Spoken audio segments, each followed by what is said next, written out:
With Digimon Story Time Stranger having been out for a few weeks at this point, many of us have either played through it, dumped a ton of hours into it, or are still trekking in our journey throughout the digital world. Whichever camp you belong to, for many, there's a wonder for what the future of both this game and the franchise as a whole will look like, because I don't know about you guys, but I definitely want to see Digimon continue to make a large splash in the gaming scene, and I think based on the Steam numbers alone, Bandai Namco would agree. Today we're going to be discussing the future of Digimon Story Time Stranger, including the upcoming DLC, what we know about that so far, as yes, there are significant updates coming. We'll be talking about the future of Digimon Story and Digimon World games. We will dive into potential remasters or re-releases of older Digimon games and more. So as per the usual, sit back, relax, subscribe for more Digimon and monster taming content, and let's dive in.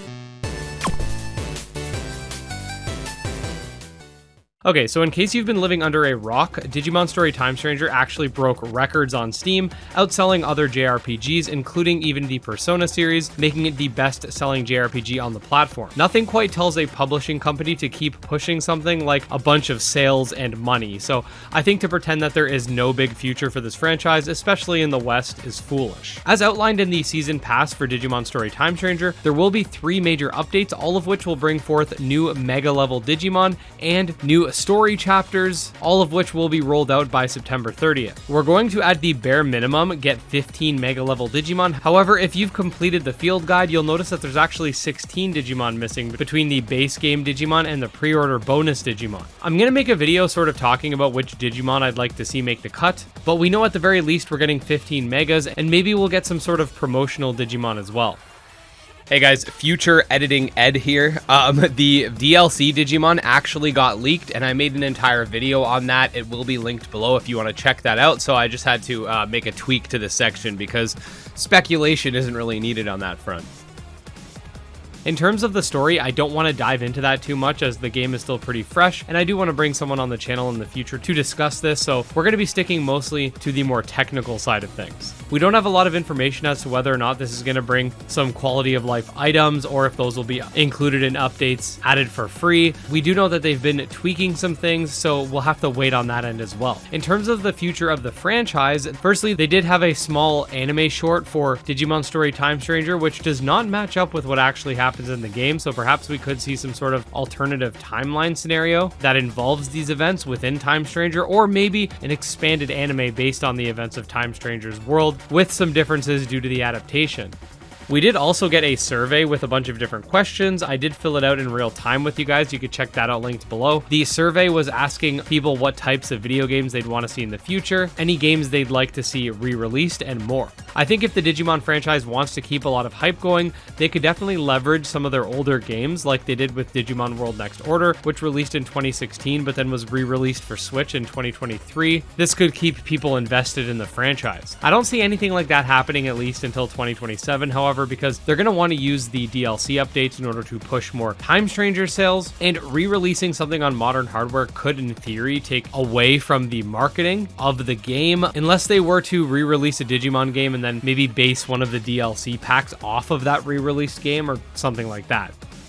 There are quite a few games that could definitely see re-releases or first-time Western translations on modern hardware that a lot of people have been asking for. The first one's the original Digimon World, which has around 90,000 wish lists on the GOG Dream List, which shows an insane amount of support for it. I will say, however, if they decide to re-release this game, I think they should just remake it from the ground up. If you go and play this on PS1, it's definitely outdated in several ways, and I don't think a modern audience would take to it very well, which could end up being bad for Digimon's reputation. Obviously, remaking a game takes a lot of work, and they might be better off just doing something new, but if they were to remake Digimon World 1, I'd say just use the engine of Next Order and work on it from there. I also find it quite likely that they may try to bring back some of the Digimon RPG titles like Digimon World 3, which a lot of people hail as one of the best original Digimon games. Cyber Sleuth and Hacker's Memory are already out on modern hardware, but I don't believe they're on Xbox, so maybe they could do that. They could make like a Switch 2 edition as well, but I don't see that as particularly necessary.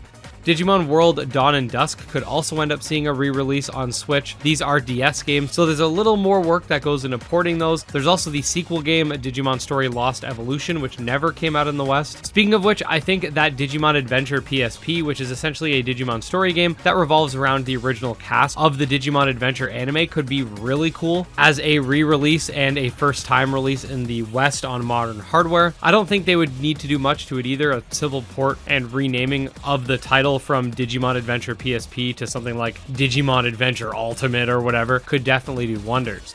We could end up also seeing a port of Digimon Story Time Stranger to the Switch 2. A lot of people keep saying the reason it's not on Switch 2 is because of Nintendo's patents. That's not the case. I think it's just because they didn't have time to develop it on Switch 2 and weren't planning on developing it on Switch 1. So there is a chance we might see it in the future. If Shin Megami Tensei 5, Dragon Quest Monsters, and Monster Hunter Stories are fine on Switch, there's no reason why Digimon couldn't be as well. In terms of original future games, I'm not sure if they're going to keep developing world games alongside story games and have them sort of release intermittently, or if they're going to try something completely unique like Digimon Survive, or if they're just going to go all in with RPGs. One of the most interesting things about the Digimon franchise is that it does not sprout from the games, meaning that they have a lot of creative freedom and don't have to time video game releases to coincide with merch or anything like that. Digimon are revealed through a wide array of different mediums, so they could really just do whatever they want and experiment from there. There's also a case to be made that perhaps the next Digimon story game will take place in Shambhala, which is the third digital world that we have not yet explored. The one from Cyber Sleuth with the Royal Knights has been explored extensively.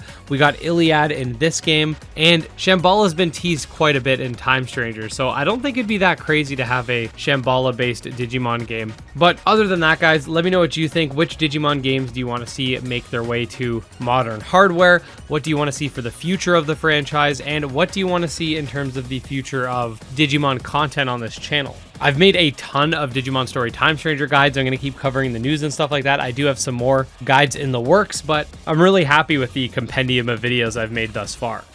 Thank you guys so much for watching. Make sure to subscribe to the channel to stay up to date on all things monster taming, and just wanted to say special thanks to our supporters, especially Candy Marunci, Tragsoft, Valorware Nemo, and Wrathful Beast, and we'll see you next time. Peace.